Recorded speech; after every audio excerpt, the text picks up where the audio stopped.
Halo, semangat pagi, semangat play bridge.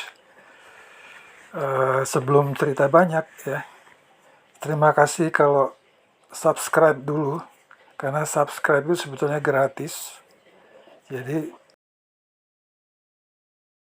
ya, dan karena ini sifatnya pembelajaran, lebih bagus lagi kalau nanti kemudian di-share, di-komen, supaya mutu dari pembelajaran ini meningkat dan lebih bermanfaat. Oke, saya ingin cerita tadi malam ini di akhir Januari 2025, tengah malam sampai pagi saya bermain di Sparkling Evening Swiss Team Match. Ini kita melakukan pembelajaran dengan langsung praktek bertanding bersama dengan pemain-pemain internasional ya. Saya berpartner dengan orang Amerika dan kapal kita 2 orang dari India semua, dua-duanya ya. Kita main lumayan bagus dan saya mendapat lumayan banyak pembelajaran. Contohnya ini di board pertama ya. Di board pertama saya di timur, Blesto ya. Itu saya buka dengan 1D. Setelah utara pas, saya buka 1D, selatan pas.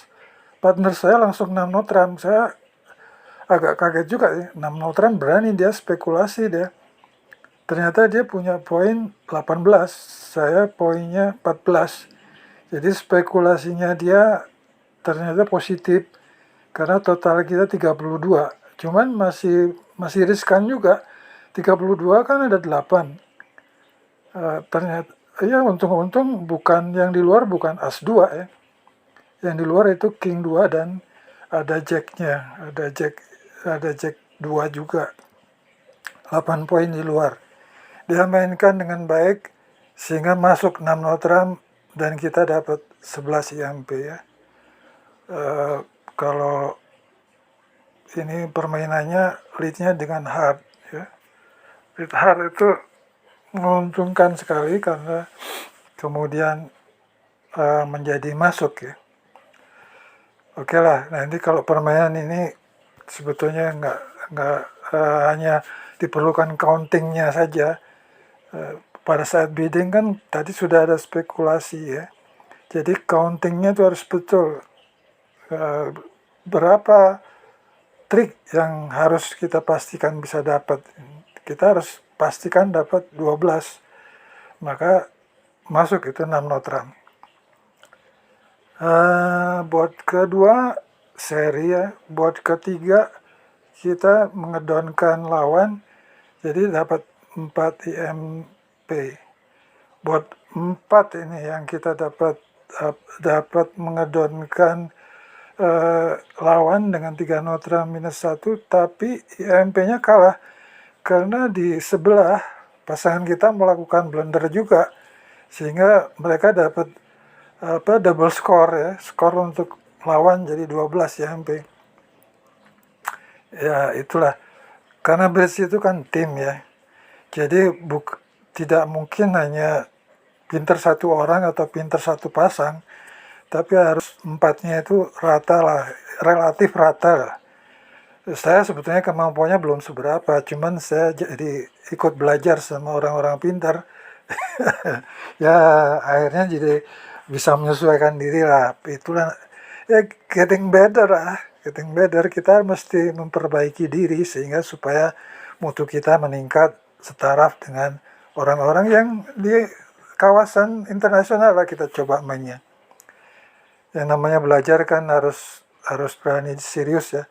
Bagaimana timnya, bagaimana countingnya, bagaimana biddingnya, bagaimana playnya, dan bagaimana defense-nya, dan sebagainya lah. Cukup, ini kita harus belajar banyak gitu. Buat 5 kita bisa dapat 7. Ya, buat 6 kita kalah lagi. Ya, buat 7 sama-sama kita seri. Buat 8 itu kita kalah biddingnya. Buat 9 juga. Buat 10 juga masih seri. Buat 11 ini lumayan. Buat 11-12 ya. Board 11, 12 kita menang semua karena board 11 kita main 4 speed, up 1. Ya. Lawan tidak melakukan itu, jadi kita dapat double score. Ya, juga di board 12. Board 12 itu kita dapat 11 IMP karena bisa mengedonkan lawan double 500 game. Di sebelah juga kita dapat poin sehingga double score. Board 13 seri board 14. Nah, ini lumayan nih. Kita double mengedonkan 3 game di sebelah kan masuk, itu main 4 hard masuk. Ya, kemudian jadi semua kita mainkan 15 board ya. Itu kita menangnya cukup banyak loh, ada 33 IMP. Jadi kita 63% lah kalau skornya itu.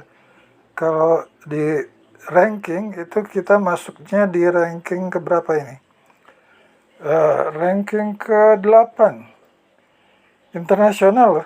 Jadi kalau belajar ya sama orang-orang pinter lah, biar kita terbawa pinter gitu. Betul ya? Ayo kita belajar sama-sama di sparkling evening team match ya. Kalau bridge itu jangan kebanyakan main sendiri, jangan kebanyakan main soliter atau main challenge sendiri ya, tapi kita harus coba main pair, kemudian main team match, sehingga sebenarnya yang dipertandingkan kebanyakan bridge itu kan tim. Jadi kita harus membuat tim yang kuat gitu ya. Ya gitulah sementara pembelajaran yang bisa kita petik hari ini. Kembali ini saya disclaimer, bukan menggurui, saya berbagi pengalaman saya. Bagaimana saya agak sulit belajar juga ya. Kan biasanya saya main dengan presisi, ini saya main dengan standar standar BBO. Jadi saya harus menyesuaikan diri dengan pemain-pemain internasional yang ya logika lah, kita ikut logika mereka. Ya, ayo mari kita sama-sama play bridge, semangat play bridge, semangat tim, kita sama-sama ya, supaya ini lebih bermanfaat. Jangan lupa ya subscribe-nya ya, share dan komen, sehingga kalau di komen share kebanyakan kan banyak komen, nanti ada masukan ya.